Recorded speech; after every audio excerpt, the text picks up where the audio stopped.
The blizzard slammed down on the icy moon of Erebos Prime with a force that defied every prediction the terraforming algorithms had made.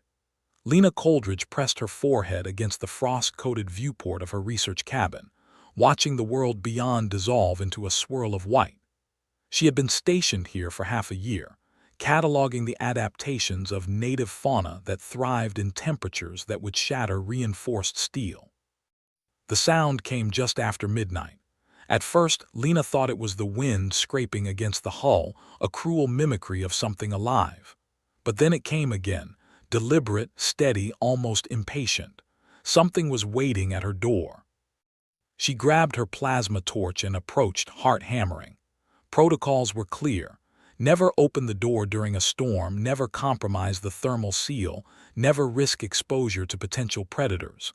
Yet the sound persisted, and beneath the howl of the wind there was another noise, thin, feeble, a series of mewls that pierced her trained composure. She opened the door. Shadows poured into the cabin, wet and trembling.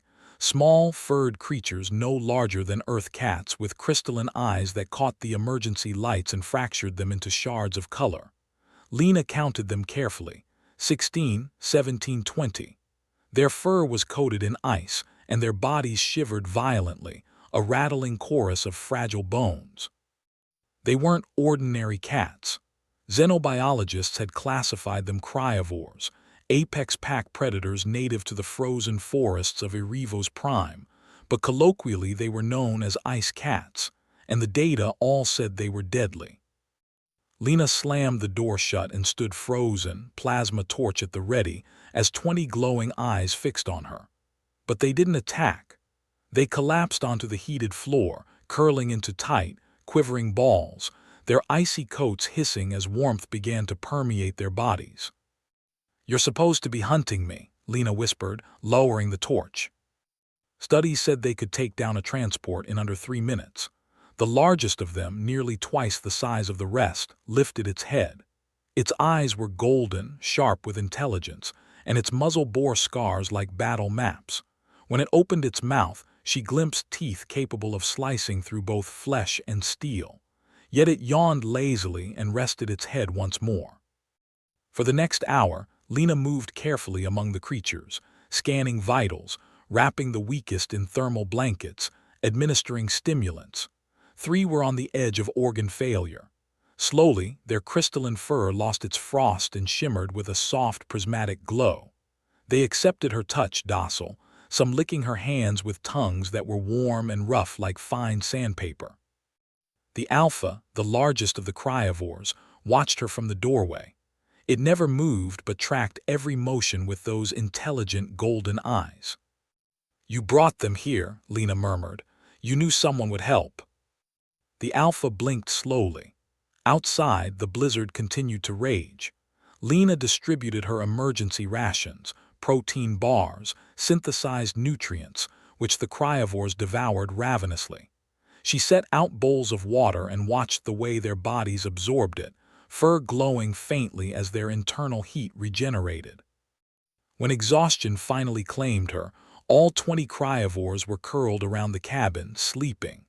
Lena collapsed onto her bunk, too tired to make it to the bedroom, clutching the plasma torch. She woke not to the hum of life support but to a different warmth, deep, alive, primal. Opening her eyes, she found herself surrounded by cryovores pressed against her in a living blanket. Their fur had softened into something luxurious, almost comforting. And then she saw him. The alpha sat at the foot of her bunk, but he was no longer an ice cat. He stood humanoid, nearly 7 feet tall, silver-white hair brushing his shoulders, skin shimmering with a faint inner glow. His golden eyes were unchanged, but his face now conveyed both beauty and danger. "You are awake," he said, his voice resonant as cracking ice, deep enough to vibrate through the cabin. Lena should have screamed, should have grabbed her torch, but she couldn't. Her mind cataloged impossibilities. Shapeshifter, advanced mimicry, parallel evolution, first contact, xenobiology protocols are useless. What are you? "Korath Silverclaw," he replied, placing a clawed hand on his chest.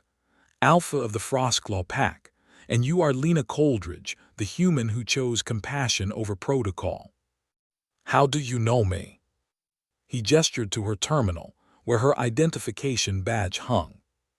We've observed your kind for cycles, watching as you transform our forests, frighten our prey, and build machines that reshape the land.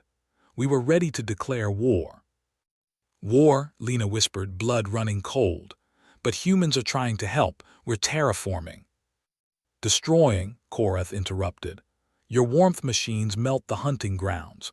Your skycraft drive our prey into hiding. Your stations block ancient migration routes. Grief shadowed his golden eyes. We were starving, the blizzard was our last chance, hunt or die.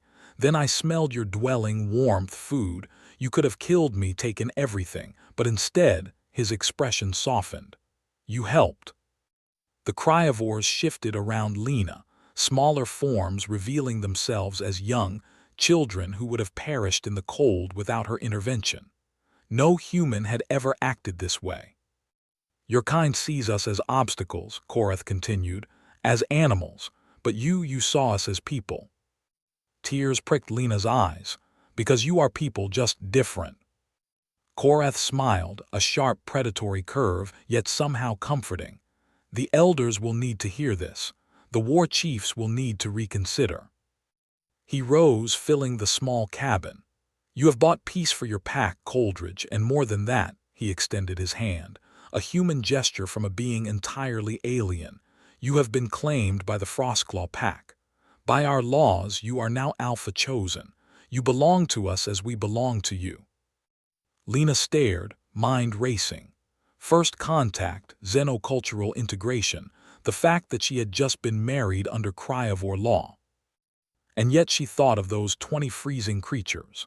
How easily she could have followed protocol, let them die, chosen safety over empathy. The same choice humanity had made on Erevos Prime for decades. She took Korath's hand. Then, I guess we have much to discuss, starting with how to terraform for both our species. Korath's golden eyes blazed with hope and determination. Starting with that, he said, and ending with forever. Outside, the blizzard softened, unveiling a dawn unlike any Erevos Prime had seen, full of peril, wonder, and the kind of future born only when someone dares to open the door. Subscribe to the channel to make the stories even more exciting.